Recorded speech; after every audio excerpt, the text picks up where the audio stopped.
çka pas Ramazanit.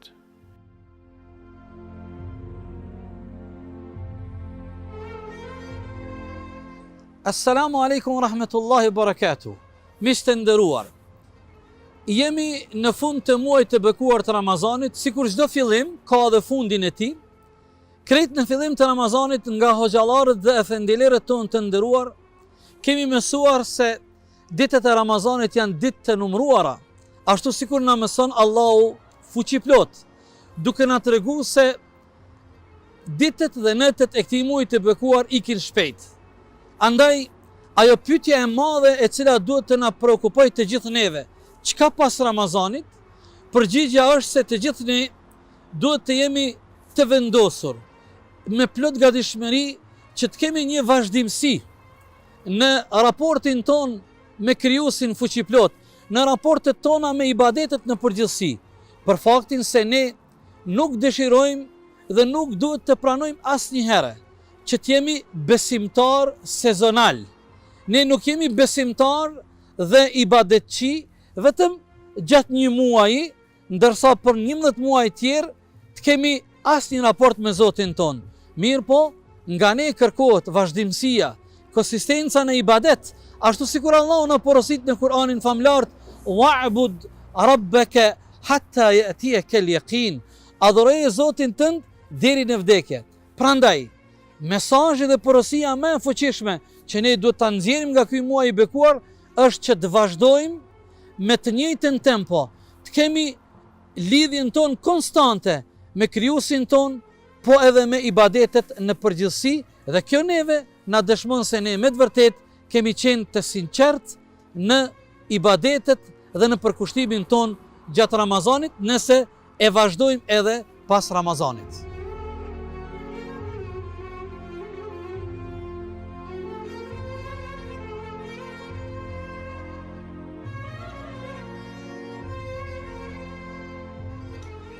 Çka pas Ramazanit? Kjo pyetje ka edhe një përgjigje tjetër. Se ne të gjithë jemi të prekupuar dhe të gjithë kemi merak të dim a thua ibadetet dhe adhurimet tona që për një muaj rresht i kemi bë për Zotin ton te baraka wa taala, a janë pranuar?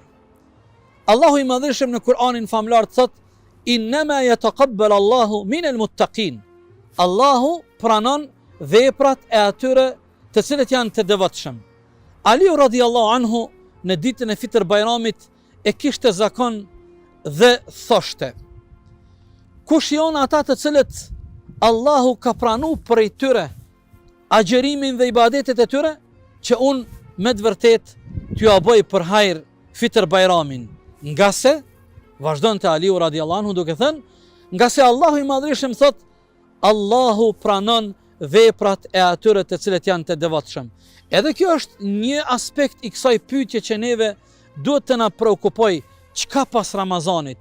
A kemi pasur fatin të jemi prej robërve të atill fatlum që Allahu na ka pranu adhurimet tona, apo Allahu na rujt kemi mbetur duar bosh? Muslimanët e mirë të hershëm 6 muaj pas Ramazanit e kanë pas këtë preokupim të vetëm, duke qenë të përkushtuar dhe me shpresë se Allahu ka pranu lutjet e tyre. Allahu na i pranoft ibadetet dhe gjitha adhurimet tona, inshallahu taala.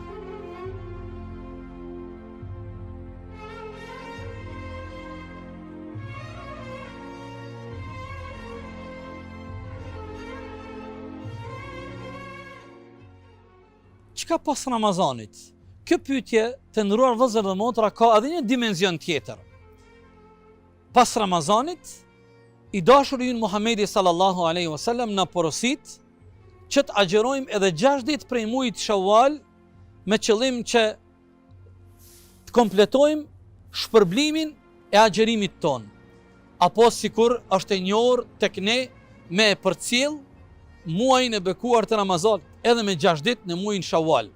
Prandaj, le të jetë edhe një prej angazhimeve tona pasi po e përcjellim muajin e bekuar të Ramazanit, edhe planifikimi dhe njeti ynë që t'i agjerojmë edhe 6 ditët e Shawwalit, që të kompletojmë në plotëni shpërblimin e agjerimit për një vit të plot, ashtu sikur edhe na ka sugjeru pejgamberi sallallahu alaihi wasallam, po njëherët edhe na ka përmtu këtë shpërblim i dashur ynë sallallahu alaihi wasallam.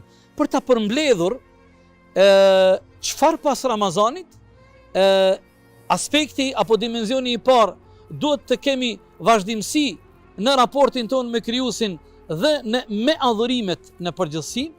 E dyta, të jemi gjithmonë të kujdesshëm dhe të lutemi që Allahu të ketë pranuar prej neve adhurimet tona dhe agjerimin në përgjithësi.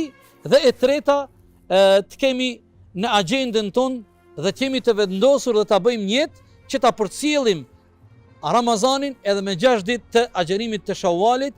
E lusim Allahun fuqiplot se ashtu sikur tani neve emocionet tona kanë fillu të jenë të fuqishme në prag të Fitr Bajramit, të jemi të gëzuar edhe në ditën kur takohemi me Allahun fuqiplot, e shohim shpërblimin e agjerimit dhe shpërblimet e adhurimeve në përgjithësi.